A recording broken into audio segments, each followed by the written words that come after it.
নরেন্দ্র মোদী যদি বাংলাদেশে কোনো সরকারের শপথ গ্রহণ অনুষ্ঠানে আসে, তাহলে আমাদেরকে ভেবে দেখতে হবে আমরা সেই শপথ গ্রহণের নির্লজ্জ অনুষ্ঠানে উপস্থিত হব কি হব না। একটি দল বিগত সময়ে ভারতের হাত কাঁধে নিয়ে এই দেশে মানুষের উপর জুলুমতন্ত্র ফ্যাসিবাদ চাপিয়ে দিয়েছিল। আমরা আবারও দেখছি নির্বাচিত হওয়ার সাথে সাথেই তারা আবারও ভারতের কসাই খ্যাত নরেন্দ্র মোদীর হাত তাদের কাঁধে চায়। আর একটা গণ অভ্যুত্থানের জন্য প্রস্তুত হন। বাংলাদেশে যারা গত বছর গণ অভ্যুত্থানে অংশগ্রহণ করেছে, এরা সবাই আর একটা গণ অভ্যুত্থানের জন্য প্রস্তুত আছে। দিল্লির গোলামি মেনে নেওয়া হবে না। জীবনে কোনোদিন আওয়ামী লীগকে নিয়ে আসার চেষ্টা করেন না। আওয়ামী লীগকে যদি নিয়ে আসার চেষ্টা করেন, আপনার দল থাকবে না। কেন থাকবে না জানেন? জামাত ইসলাম কিন্তু পেছনে যাবে না। জামাত ইসলাম যেখানে সেখান থেকে সামনে যাবে।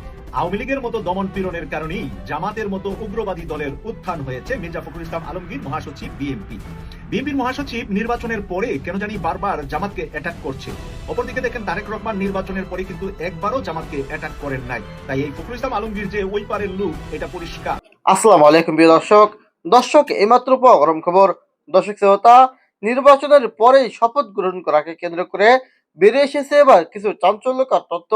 দর্শক, শপথ গ্রহণ করার জন্য দেশে আসবে নরেন্দ্র মোদী। এবার তাকে নিয়েই কিছু চাঞ্চল্যকর তথ্য দেখতে পারবেন আজকের এই ভিডিওটির ভিতরে। দর্শক, ভিডিওটি খুবই গুরুত্বপূর্ণ, তাই বলছি সম্পূর্ণ ভিডিওটিকে স্কিপ করবেন না।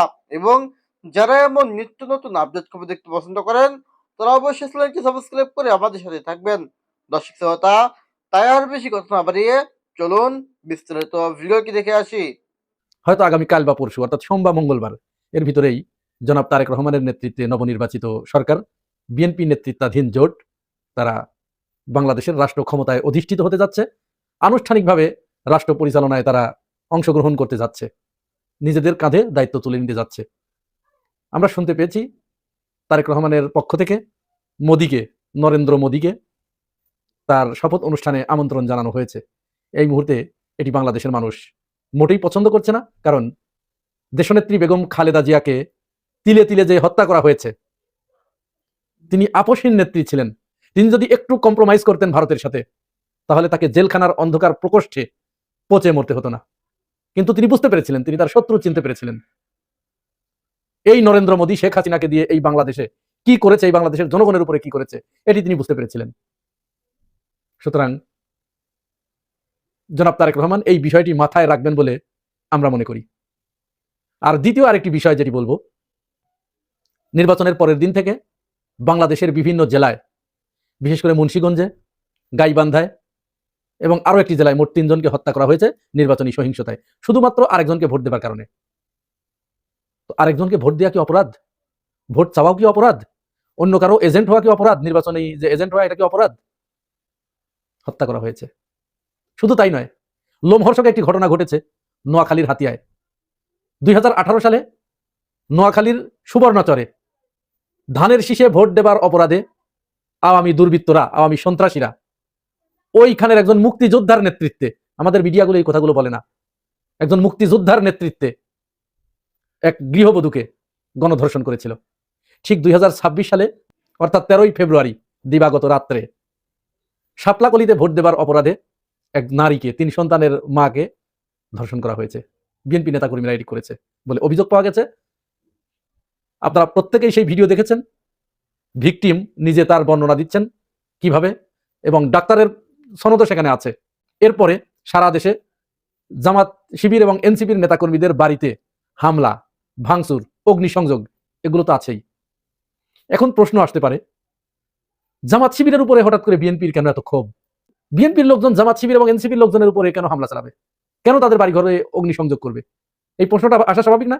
আসা স্বাভাবিক এই কারণে, যেহেতু বিএনপি, জামাত এবং এনসিপি এরা উভয়ই তো মজলুম, শেখ হাসিনার দ্বারা নির্যাতিত।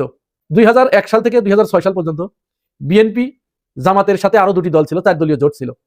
সুতরাং এখানে তো জামাত ইসলাম বা ওই অন্যান্য 2টি দল বিএনপির কারো বাড়িতে হামলা চালিয়েছে, কারো উপরে আক্রমণ করেছে? নাই, করে নাই। তাহলে এখানেও ক্ষোভ থাকার কথা নয়।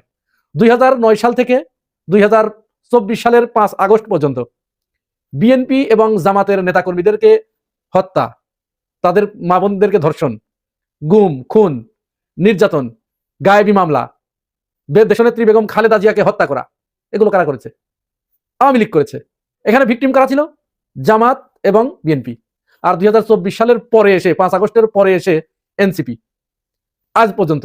তাহলে এনসিপির সাথেও বিএনপির কোনো বিরোধ নাই, তারা এনসিপির কেউ বিএনপির কোনো নেতাকর্মীর বাড়িতে তো আক্রমণ চালায় নাই, অগ্নিসংযোগ করে নাই। জামাত ইসলাম তো একেবারে উদাহরণ দিলাম, প্রশ্নই আসে না। তাহলে এদের প্রতি ক্ষোভ কেন বিএনপির? ক্ষোভটা তো থাকার কথা ছিল, এরা প্রত্যেকেই এনসিপি, জামাত ইসলাম, বিএনপি, এরা প্রত্যেকেই তো আওয়ামী লীগ দ্বারা নির্যাতিত। তাহলে আওয়ামী লীগের উপরে ক্ষোভ থাকার কথা ছিল। এক জানা যায় যে এর আগে বিএনপি এবং জামাত তাদেরকে এই কাজ করেছে, বাড়ির উপরে হামলা করেছে, বাড়িতে অগ্নিসংযোগ করেছে, বিএনপির কাউকে মার দিয়েছে, আঘাত করেছে।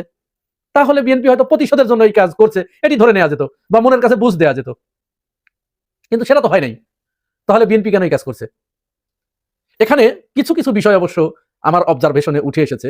যেমন একটা জায়গা থেকে এর সত্যতা পাওয়া গেছে, কোনো একটা জায়গায়, জায়গাটা আমি নাম মনে করতে পারছি না, কেউ যদি কারো যদি জানা থাকে তাহলে আমার কমেন্টস বক্সে লিখে দিবেন, এটা ডকুমেন্টসে রাখা দরকার আছে। আওয়ামী লীগের একজন নেতা তিনি বিএনপিতে যোগ দিয়েছেন এই নির্বাচনের 2 দিন আগে, এবং যখনই বিএনপি জয়লাভ করেছে, নিরঙ্কুশ সংখ্যাগরিষ্ঠতা পেয়েছে, সেই নেতা নির্বাচনের পরের দিন সেই আওয়ামী লীগের সেই নেতা ছাত্র শিবিরের লোকজনের বাড়িঘরে হামলা এবং অগ্নিসংযোগ করেছে। তাহলে বিষয়টা কি বোঝা যাচ্ছে? এখানে কিন্তু বিএনপির শ্রদ্ধা আবরণে থেকে আওয়ামী লীগ এই কাজটি করছে। যত জায়গায় এই ঘটনাটি ঘটেছে, আমি বলছি না সবই আওয়ামী লীগ করেছে, বা এটিও বলছি না সব বিএনপি করেছে, কিন্তু বিএনপি যেহেতু আওয়ামী লীগকে ডেকে এনেছে, তারা তাদেরকে সুযোগ দিয়েছে। পঞ্চগড়ে বিএনপির যে উপজেলা সভাপতি, তিনি পঞ্চগড়ের একটা ইউনিয়নে প্রথম 13 তারিখ সকালবেলায় আওয়ামী লীগের অফিস খুলে দিয়েছেন। আইনগতভাবে তো আওয়ামী লীগ এখনো বাংলাদেশে নিষিদ্ধ। তাহলে বিএনপির ওই নেতা কি পারেন আওয়ামী লীগের অফিস খুলে দিতে সরকারি সিদ্ধান্ত না আসা পর্যন্ত, বা বিএনপি রাষ্ট্র ক্ষমতায় এসে আইন করে যখন ওই আইনটি বাতিল করে দেবে ততক্ষণ পর্যন্ত? এটি কি পারেন? পারেন না তো। তাহলে তিনি করলেন কেন? ওই যে একটা লিয়াজো হয়েছে, ওই লিয়াজোর কারণে। তো লিয়াজো যেহেতু করে আপনি তাদেরকে ডেকে এনেছেন, সুতরাং এরা এখন যে আকামগুলো করছে, আমি ধরে নিলাম হয়তো এই দাবি করা হবে যে না, এই কাজগুলো সব আওয়ামী লীগই করেছে, বিএনপির কেউ করে নাই, এটা আমরাও বিশ্বাস করি। যেটা যেহেতু ওই যে আগেই বলছি, ছকে তো মিলছে না, বিএনপির কারো সাথে জামাত শিবিরের কোনো রেশারেশি নাই, তার পূর্বে কোনো হামলা বা অগ্নিসংযোগের ঘটনা ঘটে নাই, তাহলে সেই প্রতিশোধ বিএনপি কেন নেবে? শুধুমাত্র এই নির্বাচনী ডামাডোল শুরু হবার পর থেকে নির্বাচনী অপোনেন্ট হবার কারণে তারা এসে তাদের বাড়ি ঘরে হামলা চালাবে, এটি তো আসলে বিশ্বাসযোগ্য কথা নয়।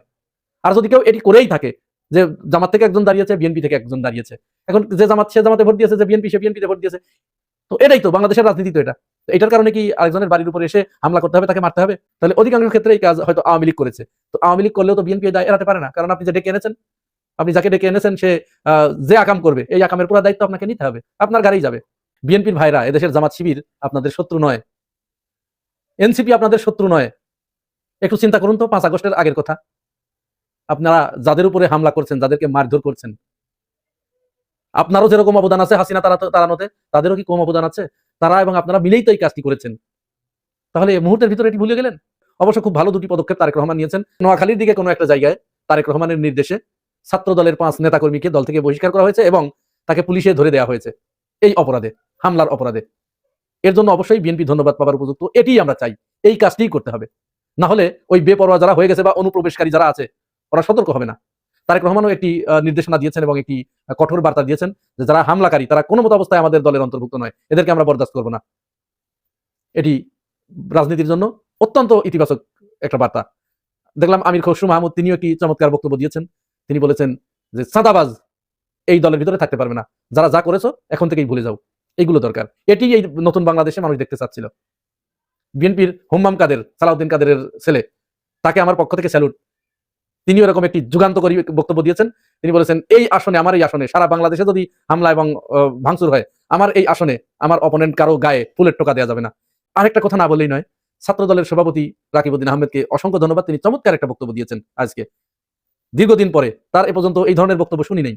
তিনি তার কমন শত্রু আওয়ামী লীগকে চিহ্নিত করেছেন, বলেছেন আমরা সবাই দোসরের বিপক্ষে, এই দোসররা এদেশে রাজনীতি করতে পারবে না, এছাড়া বাকি আমরা সবাই এক। এর জন্য রাকিবউদ্দিনকে অবশ্যই ধন্যবাদ পাওয়ার উপযুক্ত, তাকে আমরা ধন্যবাদ জানাই। এখন জনাব তারেক রহমান যদি এই দেশটাকে খুব তাড়াতাড়ি আপনি জামাত শিবির এনসিপি এদেরকে নিয়ে রাষ্ট্র পুনর্গঠনে হাত না দেন, এদেরকে যদি আপনি শত্রু বানিয়ে ফেলেন, তাহলে কিন্তু দেশ অত্যন্ত ভয়াবহ সংকটের দিকে চলে যাবে। আমরা দীর্ঘদিন এই দেশ কিন্তু আমাদের খুব কষ্টের একটা দেশ আমরা পেয়েছি। শেখ হাসিনা এই দেশটাকে যা করে ফেলেছিল এবং যে পর্যায়ে নিয়ে যেতে চাচ্ছিল, সেইখান থেকে দেশটা কোথায় এসেছে। দর্শক, আশা করি সম্পূর্ণ ভিডিওটি দেখেছেন এবং যারা এমন নিত্য নতুন আপডেট খবর দেখতে পছন্দ করেন তারা অবশ্যই চ্যানেলটি সাবস্ক্রাইব করে আমাদের সাথে থাকবেন। দর্শক, এই ভিডিওটি থেকে আপনার যদি কোনো মতামত থেকে থাকে তাহলে আপনার মূল্যবান মতামতটি অবশ্যই কমেন্ট করে জানিয়ে যাবেন। আজকের ভিডিওটি পর্যন্তই।